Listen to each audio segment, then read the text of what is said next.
آدھی رات گزر چکی تھی کہ رجال کی آنکھ کھل گئی۔ اسے یوں لگا جیسے کوئی دروازے پر دستک دے رہا ہے۔ اس نے بیوی کو جگانا مناسب نہ سمجھا اور خود اٹھ کر مکان کی دیوڑی میں آ کر بولا، کون ہے باہر؟ باہر سے کسی عورت کی آواز آئی، دروازہ کھولو، ایک ضروری بات کرنی ہے۔ رجال کا دل دھڑک اٹھا کہ آدھی رات کو یہ کون عورت ہے جو اس سے ملنے آئی ہے۔ اس نے دروازہ کھولا تو ایک عورت جس کا رنگ گورا تھا اور سر سے پاؤں تک سیاہ لبادے میں لپٹی ہوئی تھی اندر آ گئی۔ رجال نے اسے کمرے میں لے جا کر کھجور کے مونڈے پر بٹھایا اور کہا، محترم بہن، آپ نے آدھی رات کے وقت اتنی تکلیف کیوں اٹھائی؟ یہ پراسرار سیاہ لبادے میں لپٹی ہوئی عورت جو رات کے اندھیرے میں رجال کے گھر آئی تھی، ملکہ مصر نفریتی کی خاص کنیز شارمین تھی۔ ملکہ نے فیصلہ کر لیا تھا کہ امبر کو رات کے وقت خفیہ طور پر اپنے محل میں بلائے گی اور پوچھے گی کہ وہ کون ہے اور رجال کے گھر کیسے آیا تھا، لیکن اسے شام ہی کو معلوم ہو گیا کہ امبر گھر چھوڑ کر بھاگ گیا ہے۔ ایک لمحے کے لیے اسے خیال آیا کہ شاید رجال نے جان بوجھ کر تو اسے بھگا نہیں دیا، مگر اس کے جاسوس حبشی نے آ کر اطلاع کی کہ امبر کے باپ کا غم سے برا حال ہے اور وہ بستر پر بیمار پڑا ہے۔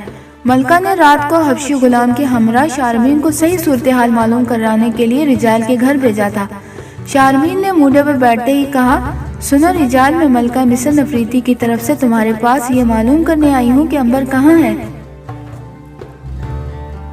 رجال سر سے پاؤں تک کام کیا، جس کا اسے اندیشہ تھا وہی بات ہو کر رہی تھی۔ اس نے رب عظیم کا شکر ادا کیا کہ عین وقت پر وہ امبر کو گھر سے بھگا چکا تھا۔ رجال نے آنکھوں میں آنسو بھر کر کہا، نیک دل بہن، امبر میرے دل پر جدائی کا داغ لگا کر گھر سے چلا گیا ہے اور کام سے جی چرانے لگا تھا۔ پرسوں میں نے اسے سب کے سامنے ڈانٹ دیا، بس اس کا اس نے بہت برا مانا اور وہ کل گھر سے فرار ہو گیا۔ اس کے غم میں میرا اور میری اس کی ماں کا بہت برا حال ہے۔ شارمین کو یقین سا آ گیا کہ رجال سچ کہہ رہا ہے۔ اس نے کہا، کیا تمہیں اندازہ ہے کہ امبر بھاگ کر کدھر گیا ہوگا؟ میں کیا عرض کر سکتا ہوں اچھی بہن، میرا تو کوئی رشتہ دار بھی کہیں نہیں ہے۔ رب عظیم میرے لخت جگر کو جلدی واپس لے آئے، نہیں تو اس کی ماں تو غم سے مر جائے گی۔ مگر نیک دل بہن، ملکہ عالیہ نے اس غریب کے بچے کو کس لیے یاد کیا تھا؟ اب شارمین نے جھوٹ بولتے ہوئے کہا، سپہ سالار کو غصہ تھا کہ اسے روز تمہارے بیٹے نے شاہی سواری کے گزرنے کے وقت باہر نکل کر گستاخی کیوں کی۔ ملکہ کو معلوم ہوا کہ سپہ سالار امبر کو مروانا چاہتا ہے تو انہیں فکر ہوئی اور مجھے بھجا کر معلوم کروایا ہے کہ امبر محفوظ تو ہے۔ رجال سمجھ گیا کہ شارمین جھوٹ بول رہی ہے۔ وہ دونوں ہی جھوٹ بول رہے تھے، مگر دونوں ایک دوسرے کے جھوٹ سے بے خبر تھے۔ رجال نے شارمین سے کہا کہ وہ ملکہ عالیہ کو اس کی طرف سے شکریہ ادا کرے کہ انہوں نے اس کے بیٹے کا اتنا فکر کیا۔ پھر وہ رونے لگا۔ شارمین نے اسے تسلی دی اور جلدی سے باہر نکل گئی۔ کھجوروں کے درختوں تلے حبشی غلام گھوڑے لیے انتظار کر رہا تھا۔ شارمین گھوڑے پر سوار ہو کر رات کے اندھیروں میں گم ہو گئی۔ رجال نے بیوی کو جگا کر ساری بات بتائی تو اس نے بھی رب عظیم کا شکر ادا کیا کہ امبر کی جان بچ گئی تھی اور وہ مصر سے نکل گیا تھا۔ ملکہ مصر کو امبر کے گھر سے بھاگ جانے کا بڑا صدمہ ہوا۔ اس کا منصوبہ ناکام ہو گیا تھا۔ وہ امبر کو اپنے شاہی محل میں بلا کر وہ نشانیاں دیکھنا چاہتی تھی جو اس کے ننھے بچے کے جسم پر تھی۔ خاص طور پر وہ شاہی مہر کے بارے میں اسے دریافت کرنا چاہتی تھی، مگر اس سے پہلے ہی امبر گھر چھوڑ کر چلا گیا تھا۔ ملکہ نفریتی کو اب یقین ہو گیا تھا کہ امبر ہی اس کا بیٹا ہے۔ اس نے سوچا، کیوں نہ امبر کے باپ رجال کو بلا کر پوچھے کہ یہ بچہ اس نے کہاں سے حاصل کیا تھا۔ اس خیال کے ساتھ ہی اس نے شارمین کو دوسری بار وہاں پھر روانہ کیا اور تاکید کی کہ رجال کو ساتھ لے کر آئے۔ تھوڑی ہی دیر بعد رجال ملکہ کے محل میں تھا، اس کے حضور کھڑا تھا۔ ملکہ نے بڑی مروت سے کہا، رجال، ہم تم سے ایک نہایت راز کی بات پوچھنے والے ہیں۔ ہمیں امید ہے کہ تم ہم سے جھوٹ نہیں بولو گے۔ ضرور پوچھئے ملکہ عالیہ، یہ بتاؤ کہ امبر تمہارا لڑکا ہے؟ ملکہ عالیہ، میں قسم کھا کر کہتا ہوں کہ امبر میرا ہی بیٹا ہے، یہی ایک میری اولاد ہے۔ آج سے 15 برس پہلے وہ میرے ہاں پیدا ہوا تھا، میں نے دیوتاؤں کے حضور قربانی پیش کی۔ کیا تمہیں یقین ہے رجال کہ امبر تمہارا ہی بیٹا ہے؟ مجھے بالکل اسی طرح یقین ہے ملکہ عالیہ، جس طرح میں آپ کے حضور کھڑا ہوں۔ تم جا سکتے ہو رجال۔ رجال کے جانے کے بعد ملکہ کے دماغ دو قسم کے خیالات میں الجھ گیا۔ کبھی اسے خیال آتا کہ رجال جھوٹ بول رہا ہے اور امبر اس کا بیٹا نہیں بلکہ مصر کا شہزادہ ہے، اور کبھی اسے یہ وہم گھیر لیتا کہ ہو سکتا ہے کہ امبر مصر کا شہزادہ نہ ہو۔ اس نے شارمین سے مشورہ طلب کیا۔ شارمین نے کہا ملکہ عالیہ، اس کا فیصلہ اسی صورت میں ہو سکتا ہے کہ امبر یہاں موجود ہو اور ہم اس کی نشانیاں دیکھیں۔ مجھے یاد ہے کہ شہزادے کے دائیں بازو پہ سیاہ تل کا نشان تھا، مگر امبر تو مصر سے نکل چکا ہے۔ خود رجال کو معلوم نہیں کہ وہ کہاں چلا گیا ہے۔ ہو سکتا ہے رجال جھوٹ بول رہا ہو۔ یہ کیوں کر معلوم ہو؟ وہ ابھی باتیں ہی کر رہی تھی کہ ایک کنیز نے آ کر عرض کی کہ حبشی غلام زمر شرف باریابی چاہتا ہے۔ ملکہ نے اس اندر بھجوانے کا اشارہ کیا۔ زمرد حبشی ملکہ مصر کا خاص غلام تھا اور وہ اس کے لیے محل کے اندر جاسوسی کرتا تھا اور اسے دشمنوں کی سازشوں سے باخبر رکھتا تھا۔ ملکہ نے پہلے ہی روز سے حبشی زمرد کو امبر کے بارے میں معلومات حاصل کرنے کے کام پر لگا رکھا تھا۔ زمرد حبشی نے اندر آ کر جھک کر سلام کیا اور ہاتھ باندھ کر کھڑا ہو گیا۔ ملکہ نے پوچھا، زمرد کیا خبر لائے؟ زمرد حبشی بول گا، ملکہ عالیہ کا اقبال بلند ہو، میرے جاسوسوں نے خبر دی ہے کہ امبر اس وقت ملک شام کی طرف سفر کر رہا ہے۔ ملکہ نے بیتابی سے کہا، کیا یہ خبر سچی ہے زمرد؟ ملکہ عالیہ، میری اطلاع کبھی غلط نہیں ہو سکتی۔ ملکہ نے مسیری پر سے اٹھ کر کہا، زمرد فوراً اپنے ساتھ 2 آدمی لے کر ملک شام کی طرف روانہ ہو جاؤ اور امبر کو حاصل کر کے ہمارے حضور پیش کرو۔ جو حکم ملکہ عالیہ۔ اور سنو، امبر کو کسی قسم کی کوئی تکلیف نہ ہو۔ بہتر ملکہ عالیہ۔ زمرد حبشی نے جھک کر 3 بار سلام کیا اور خوابگاہ سے باہر نکل گیا۔ اس کے جاتے ہی ملکہ نے خوش ہو کر شارمین کی طرف دیکھا۔ شارمین، رب عظیم کی مرضی یہی ہے کہ مجھے میرا بچھڑا ہوا بچہ مل جائے۔ میرا بھی یہی خیال ہے ملکہ عالیہ، زمرد امبر کو ضرور لے آئے گا۔ زمرد برق رفتار شاہی گھوڑوں پر سوار ہو کر تعاقب کرے گا، وہ ضرور امبر کو راستے میں پکڑ لے گا۔ رب عظیم نے چاہا تو ایسا ہی ہوگا۔ زمرد حبشی نے فوراً شاہی استبل سے برق رفتار عربی گھوڑے نکلوا کر ان پر زین کسی، اپنے ساتھ 2 آدمی لیے اور ملک شام کی طرف روانہ ہو گیا۔ وہ سارا دن گھوڑوں پر سفر کرتے رہے۔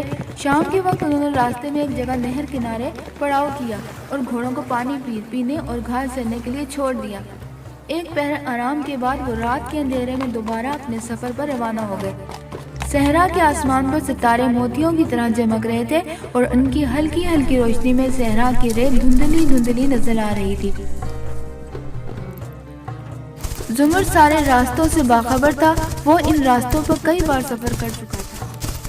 امبر اس سے ایک دن آگے نکل چکا تھا، اس لیے وہ چاہتا تھا کہ آرام کیے بغیر سفر کر کے یہ فاصلہ پورا کرے اور امبر کو شام پہنچنے سے پہلے ہی جا لے۔